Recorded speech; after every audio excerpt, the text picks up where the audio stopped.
بسم اللہ الرحمن الرحیم۔ وہ اور حرب بن قیس بن حسن فزاری موسیٰ علیہ السلام کے ساتھی کے بارے میں بحث۔ ابن عباس رضی اللہ عنہ نے فرمایا کہ وہ خضر علیہ السلام تھے، پھر ان کے پاس سے ابی بن کعب گزرے تو عبداللہ بن عباس رضی اللہ عنہ نے انہیں بلایا اور کہا کہ میں اور میرے یہ رفیق موسیٰ علیہ السلام کے اس ساتھی کے بارے میں بحث کر رہے ہیں جس سے انہوں نے ملاقات چاہی تھی، کیا آپ نے رسول اللہ علیہ وآلہ وسلم سے اس کے بارے میں کچھ ذکر سنا ہے؟ انہوں نے کہا ہاں، میں نے رسول اللہ صلی اللہ علیہ وآلہ وسلم کو یہ فرماتے ہوئے سنا ہے۔ ایک دن موسیٰ بنی اسرائیل کی ایک جماعت میں بیٹھے ہوئے تھے کہ اتنے میں ایک شخص آیا اور اس نے آپ سے پوچھا کہ کیا آپ جانتے ہیں کہ دنیا میں کوئی آپ سے بھی بڑھ کر عالم موجود ہے؟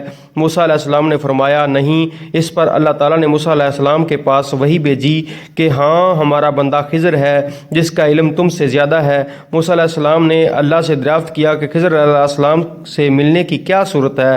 اللہ تعالیٰ نے ایک مچھلی کو ان سے ملاقات کی علامت قرار دیا اور ان سے کہہ دیا کہ جب تم اس مچھلی کو گم کر دو، واپس لوٹ جاؤ، تب خضر سے ملاقات ہوگی۔ تب موسیٰ چلے اور دریا میں مچھلی کی علامت تلاش کرتے رہے۔ اس وقت ان کے ساتھی نے کہا جب ہم پتھر کے پاس تھے کیا آپ نے دیکھا تھا؟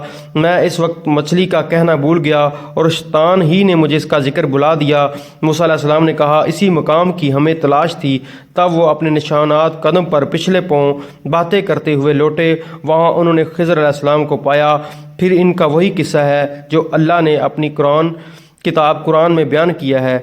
صحیح بخاری شریف۔